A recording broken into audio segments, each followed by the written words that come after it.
Broadcasting live from the Business RadioX studios in Atlanta, Georgia, it's time for Atlanta Business Radio. Brought to you by OnPay.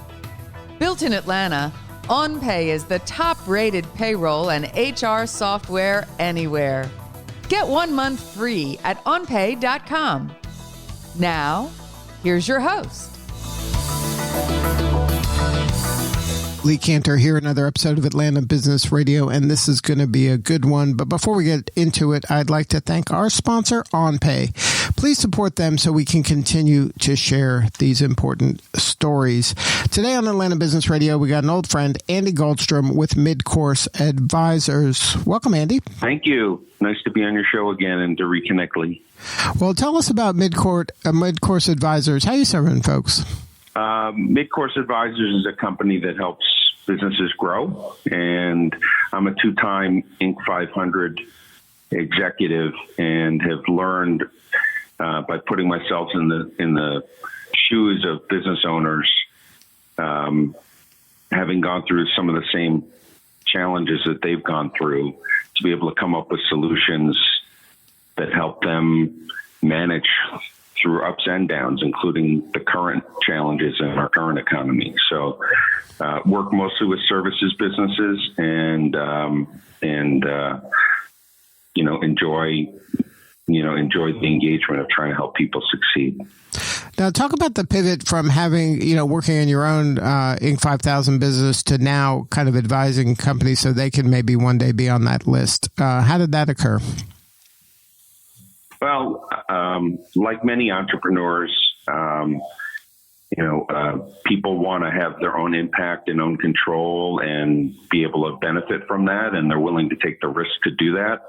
And I did that on my own, but mostly to grow businesses with others that became valuable and then, had good exits.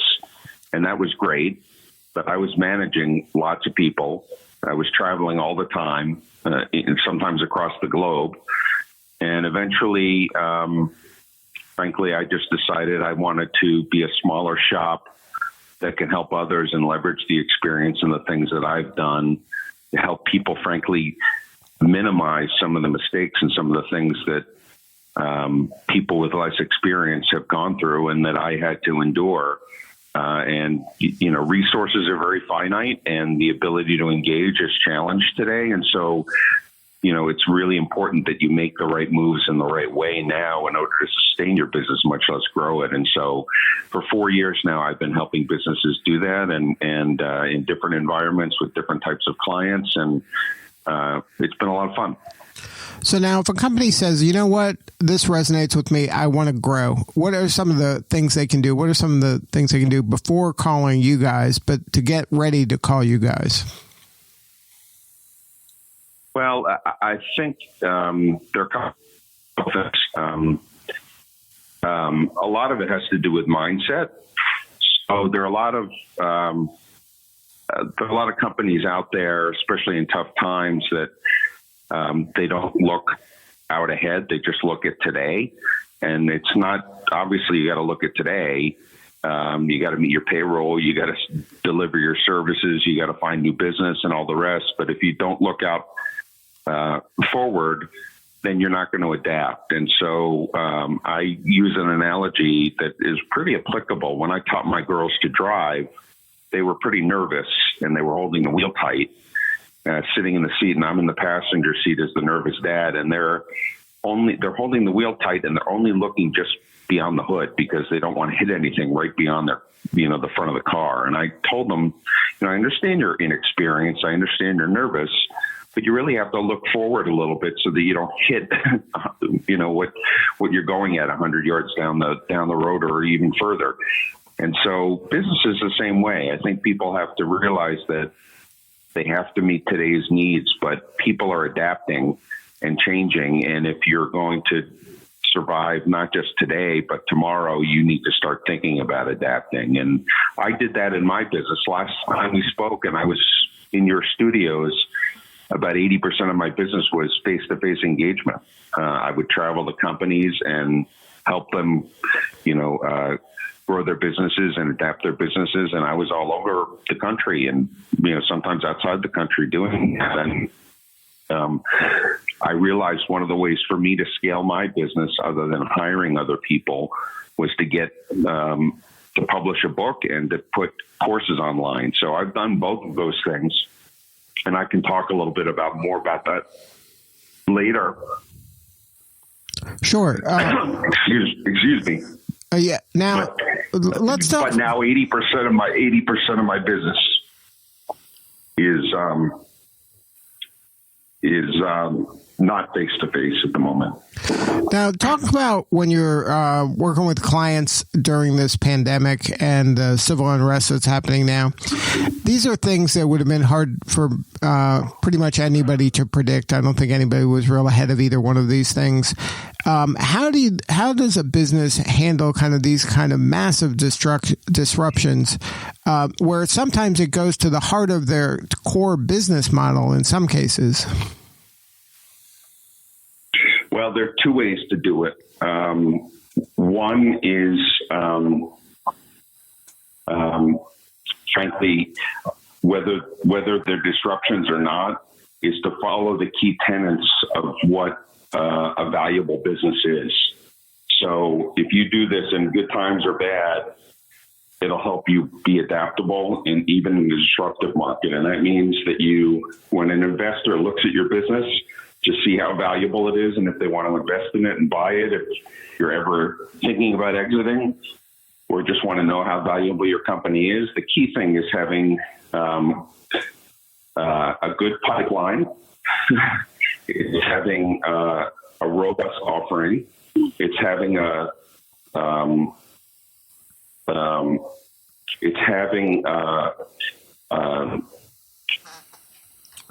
number of customers so you're not reliant on one or two customers, having a diverse set of customers.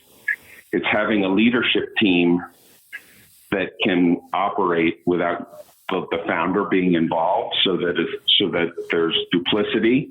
And it's having two last things. It's having processes in place so you can manage the work and scale the work. And the last thing is just having a reasonable financial base. So if you're always working towards those things, you'll be able to maximize the value of your company and also endure troublesome situations that you can or can't control. Now, despite that, one of the things that you need to do is really to a lot of businesses that are struggling and have gotten PPP money or are looking for other ways, they really need to focus. If you're focusing on winning today, there are three things you can do. One of them is cashing in. So it's finding business from existing customers, maybe by adding new services or enhancing your services or doing something different. You already have these customers already trust you. You've already met with them. The cycle time is less. So if you can add more value to them where they have a changing need or a different kind of need, you can get cash in the door. Same thing with those those customers that have a pipeline right now. Where those prospective customers that are in your pipeline right now that you've already met and qualified, those could be near-term opportunities to bring in cash. Second thing is you need to control your costs. You can't a lot of people are reactive and they slash and burn and furlough or fire a bunch of employees and just cut costs wherever they can just to keep their head above water. And I kind of understand that reaction, but that's not thinking past the hood of your car. So you really have to, where you reduce costs, there are things that, aren't really contributing to the top line and driving your business forward in terms of what you're doing today and how you can envision it, and being able to cut those costs in the right way is really important. And then the last thing is connecting. This is a great opportunity to connect with people. People are home and more available than they've ever been. And one of the things I've enjoyed, frankly, is when I'm on a Zoom call with a client or a prospect, I can see the pictures behind their head. I can see what their home looks like. I can see if they have pets and their kids or whatever. And so it becomes a little bit more of a personal way to connect. And if you can add value to them, it's certainly a way to increase your opportunity to close business and also get, referrals or other people who may need your help to be able to do that. So those are things that I recommend. Now, I know you cover a lot of these things in your book, Grow Like a Pro. Can you talk a little bit about one thing? I don't know if you mentioned during just now, but I know it's some part of your book, is the develop the right partnerships. How do you kind of use partnerships as a way to kind of take your company into a high growth mode? Sure. So you're right. That is one of the things in my book, and Grow Like a Pro is developing the right partnerships. And basically, an individual's ability to manage and reach is only so great. And so if you have the ability to develop complementary partnerships for distribution or reach, either for referrals or they complement what you do in your business. So if you make a product or offer a service and it can complement somebody else's product or service, if you're a tax provider and somebody else provides accounting services, you tend to have some of the same customers. You can partner up and they can become a channel to you and you a channel to them. Or if you provide a product that's an add-on to another product, it's the same thing. And what it does is it expands your reach. Now, the challenge with that is a lot of people just partner up and think, oh, we found somebody, we're going to be friends, that'll solve all our world's problems. Well, that does not happen. You're working with a company that has a different culture. It might not have the same sales incentive. The sales teams may not be trained. The ability to be able to work together and actually manage the same quality might not exist.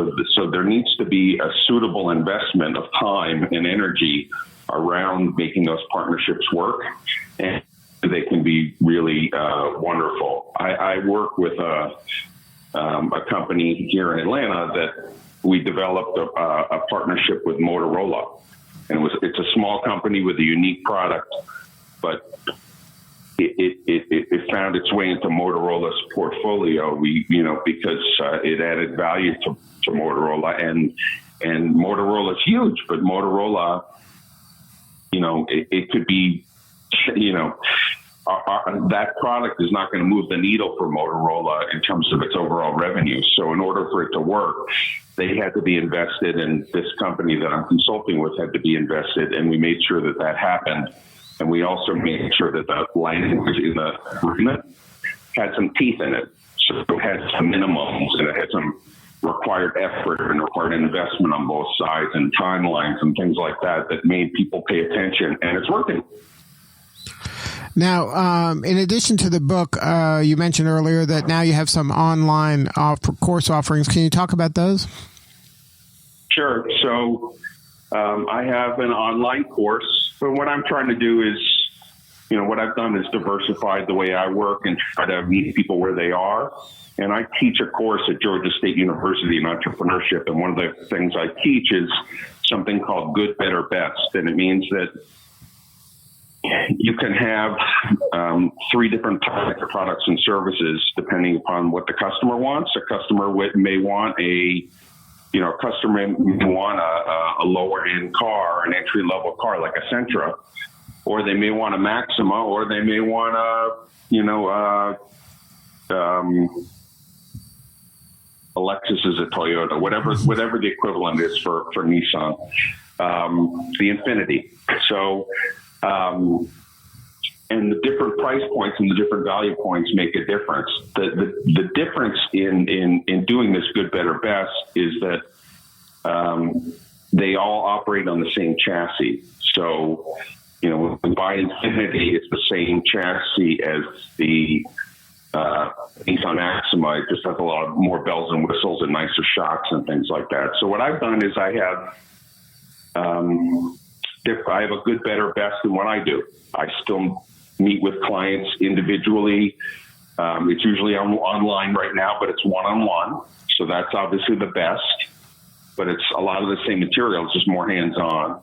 And I also have a group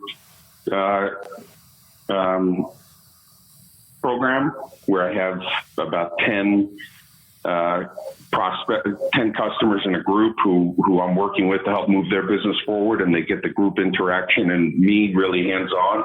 And then I have this online course where you can kind of learn all the things, have all the exercises, go at your own pace.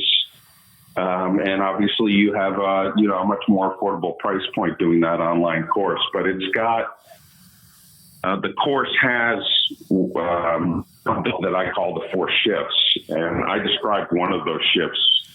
Lee, you so astutely asked me about winning today with cashing in and controlling your costs and connecting, but there are 3 other shifts that I go into the class and in what I teach. And the second one is about thinking different. So it's about how you need to adapt and change your business based upon what's possible, and then being able to assess and qualify what those things are. And then once you've done that, it's achieving disruptive growth by prioritizing which are the ones that you can that are going to have the biggest impact to your company, strategizing and creating a blueprint around that, and then actually do work. And then the last shift is about gaining high-end independence. So it's actually automating and systematizing the work so that you can actually do more of it. And then duplicating, which is creating a broader leadership team who can do the work and manage the work, which I mentioned earlier. And then making sure you have support, someone like me who can coach you and hold you accountable and be objective about it, or some other mentor or friend or associate or something like that to be able to provide support. So my course goes deeply into each of those areas. The book complements it. You can find everything about the courses and my offerings on my website under services, and the website is midcourseadvisors.com. And the book Grow Like a Pro is available on Amazon. Good stuff, Andy. Well, thank you so much for sharing your story today. I really appreciate you having me. Good to reconnect again, Lee, and appreciate your time. All right. This is Lee Cantor. We'll see you all next time on Atlanta Business Radio. And remember to support our sponsor, OnPay. Without their support, we could not be sharing these important stories. Today's episode of Atlanta Business Radio is brought to you by OnPay. Built in Atlanta, OnPay is the top-rated payroll and HR software anywhere. Get 1 month free at onpay.com.